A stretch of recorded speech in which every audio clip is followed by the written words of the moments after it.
Hai, kembali lagi di Cactus Iden Channel. Dan di video kali ini gue bakalan bahas lanjutan dari Sekai Seiko no Ansatsusa.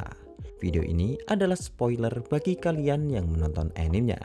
So, peringatan spoiler buat kalian. Dan jika sudah, kita mulai saja videonya. 3, 2, 1.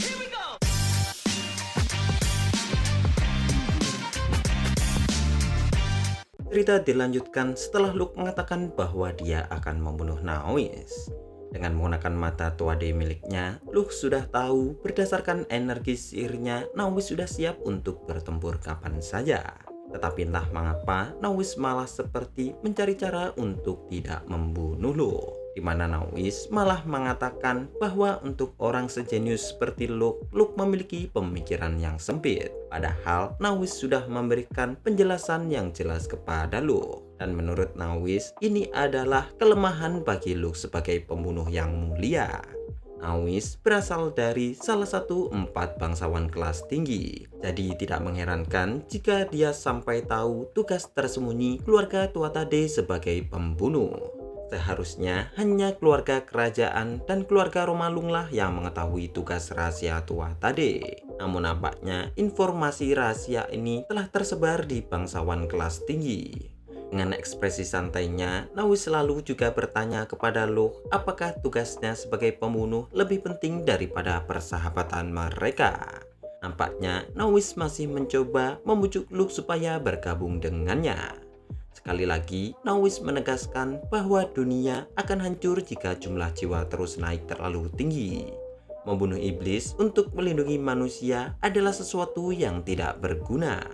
Selain itu, mereka masih tidak tahu bahaya apa lagi yang akan muncul setelah semua iblis dibunuh.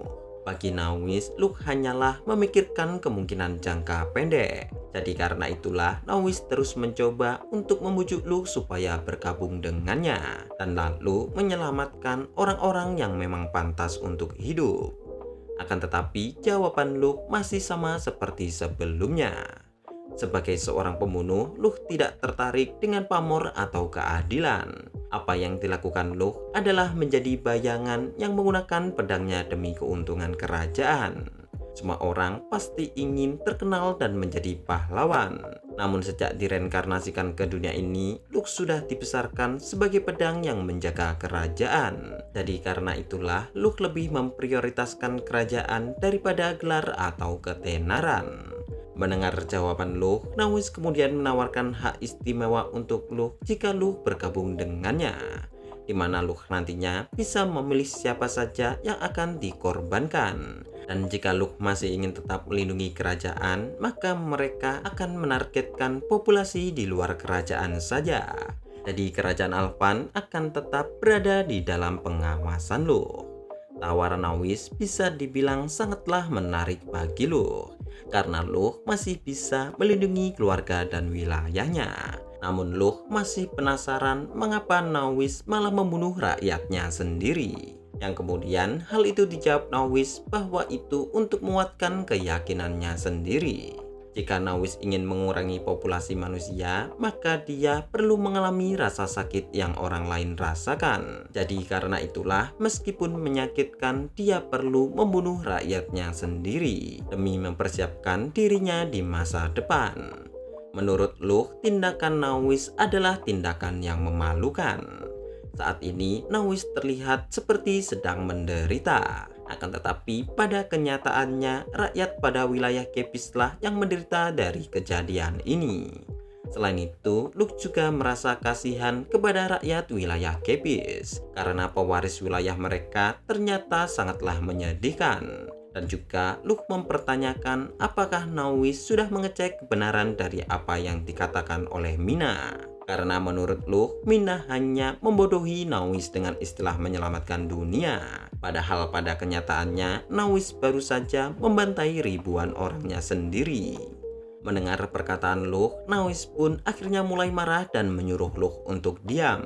Namun Luke masih lanjut berbicara bahwa sebenarnya Naois hanya ingin ketenaran saja dibanding dengan menyelamatkan dunia. Tidak bisa menahan amarahnya lagi, Nawis pun merubah tangan kanannya menjadi ular dan menyerang Luh dengan kecepatan yang luar biasa. Akan tetapi sebelum serangan itu mengenai Luh, tangan ular itu sudah jatuh ke tanah terlebih dahulu karena Luh telah meledakkan bahu Nawis menggunakan meriamnya. Sebelumnya, setelah Luh tahu bahwa Nawis lolos dari Gungnir, Luh telah menyembunyikan beberapa meriam di sekitarnya. Dan meriam ini telah dikendalikan secara jarak jauh menggunakan sihir milik Luh sendiri. Luh adalah seorang pembunuh. Jadi tentu saja dia tidak akan bertarung secara adil melawan musuh yang bisa selamat dari serangan sekelas Gungnir. Kemudian tak menyia-nyiakan kesempatannya, Luh pun menembak kepala Nawis menggunakan senjata barunya. Di dunia lama Luh terdapat senjata yang bernama Pfeiffer Zeliska yang dikatakan sebagai revolver terkuat di dunia, di mana senjata ini biasa digunakan untuk menembak binatang besar seperti gajah.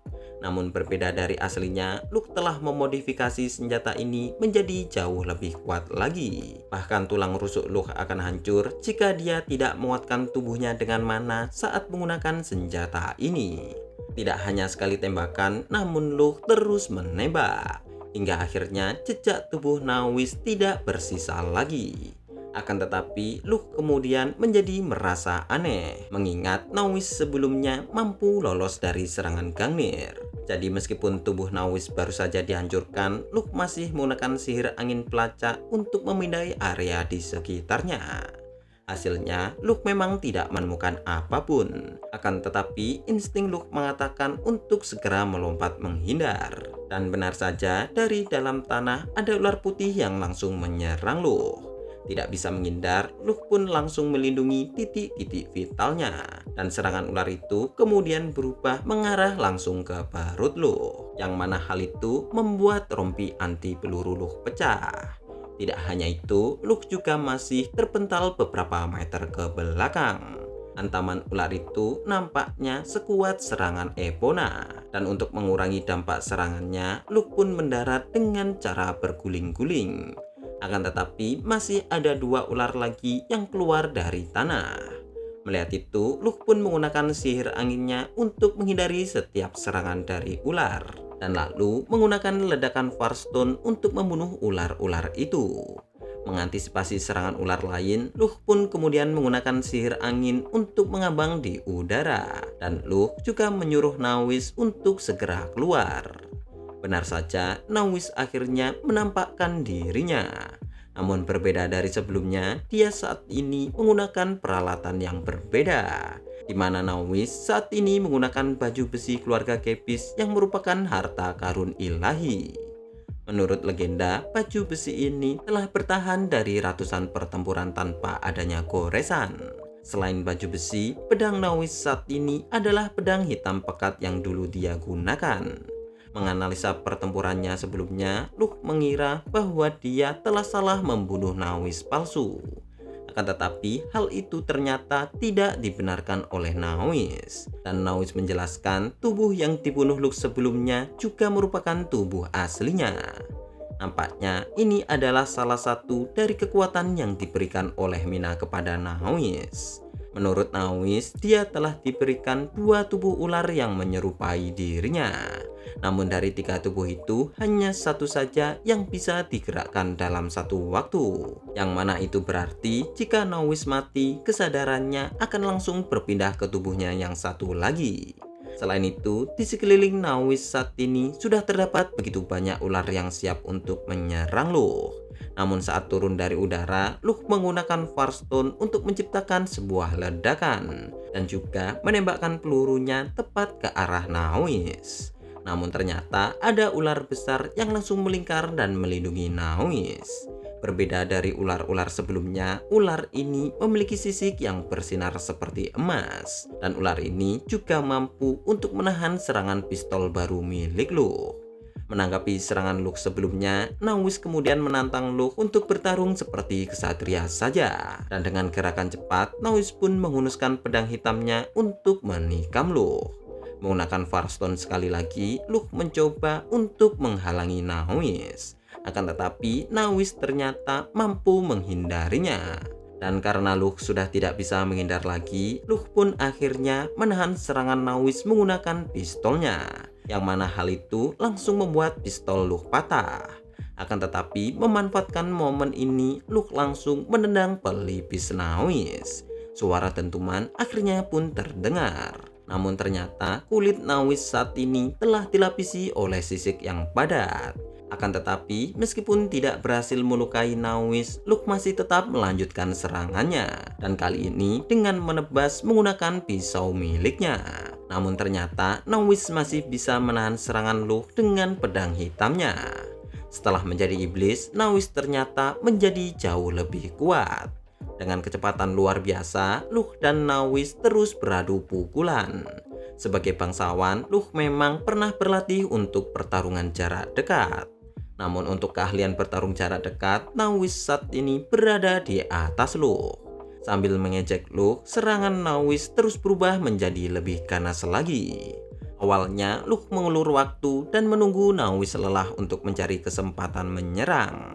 Akan tetapi stamina Nawis ternyata lebih unggul daripada milik Luke.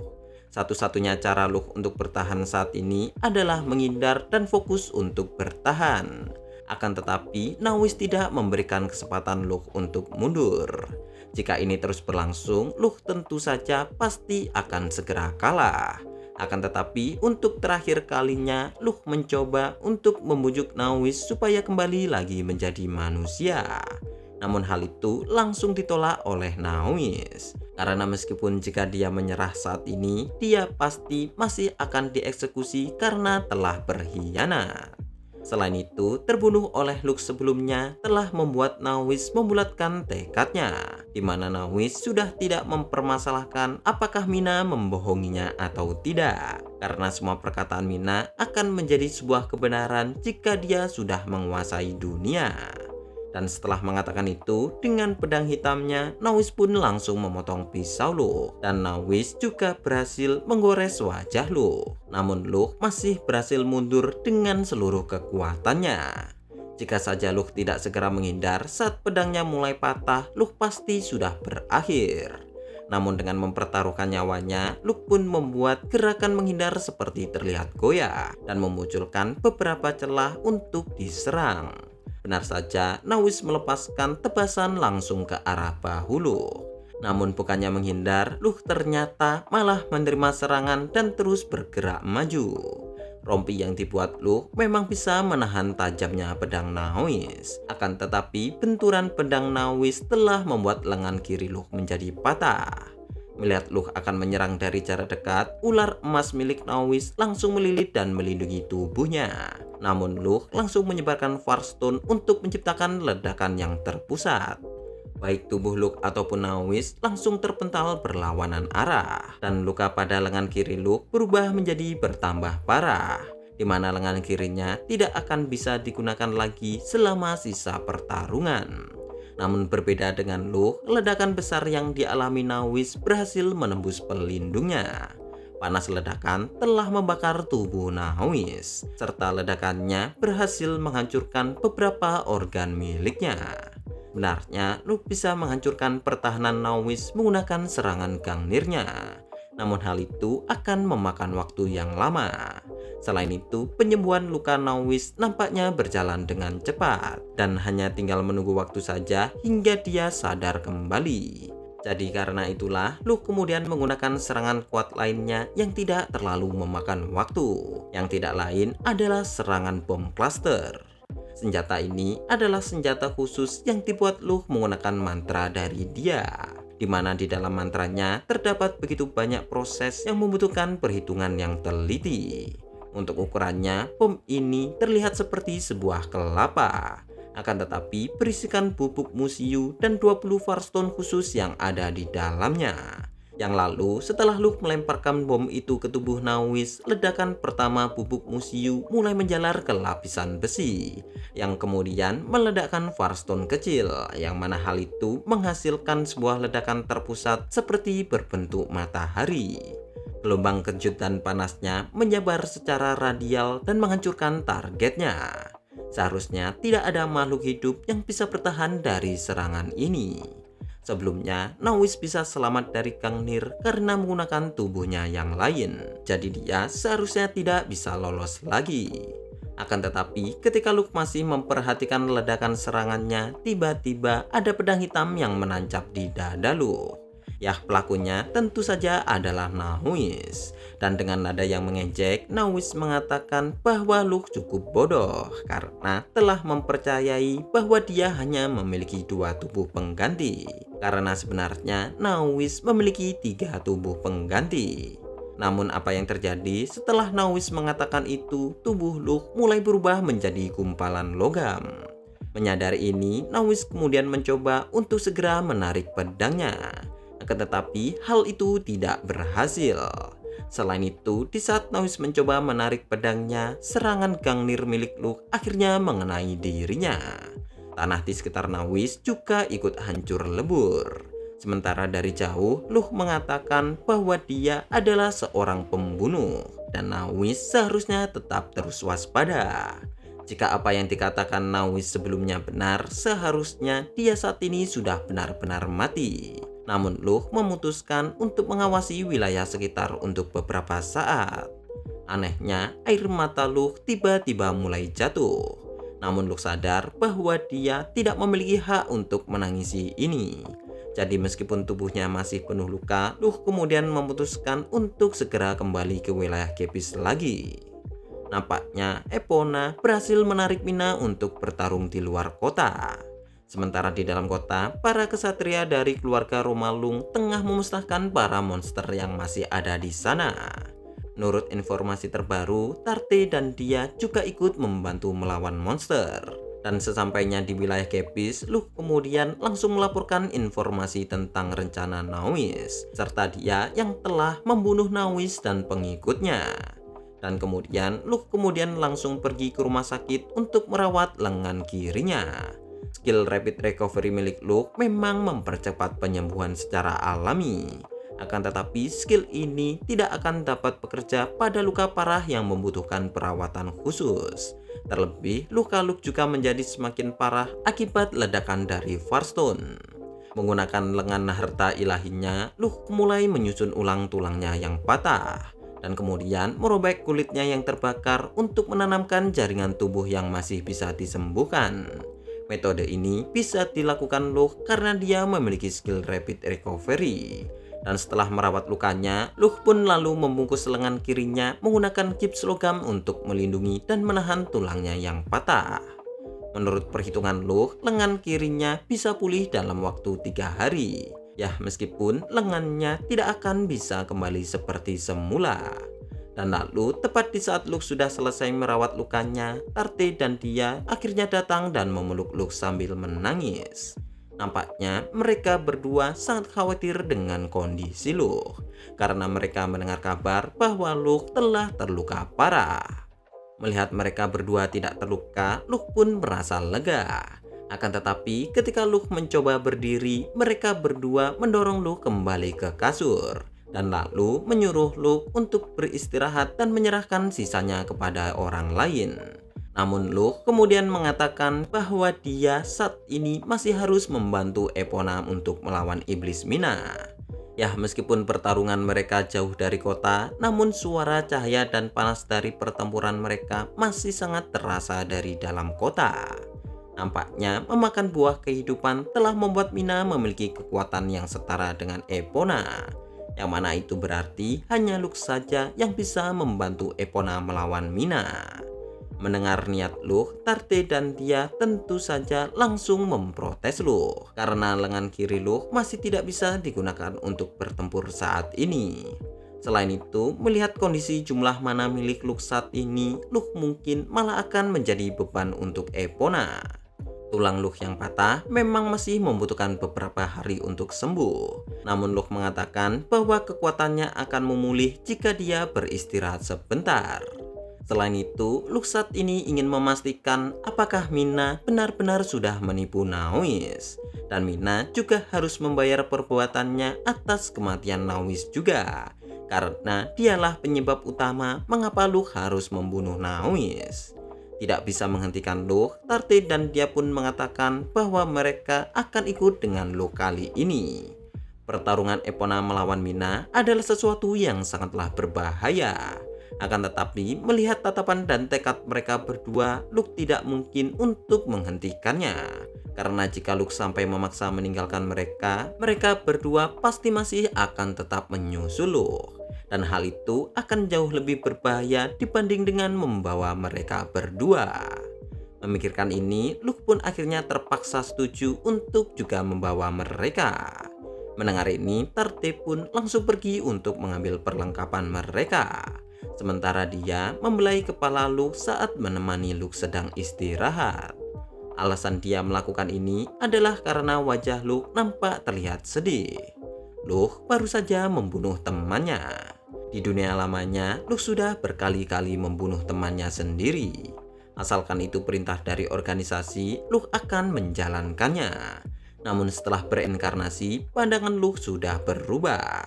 Sebagai seorang pembunuh demi kepentingan kerajaan, Luke memang sudah siap menjalankan tugas apapun untuk menghapus semua ancaman. Akan tetapi, Luke benar-benar membenci membunuh target yang diberikan kepadanya. Oke, sekian dulu untuk pembahasan di video kali ini. Lanjutan mungkin akan kita bahas di video selanjutnya. Like jika kalian suka, subscribe untuk membantu channel ini. Gue admin Kaktus IDN. Terima kasih sudah mendengarkan dan goodbye.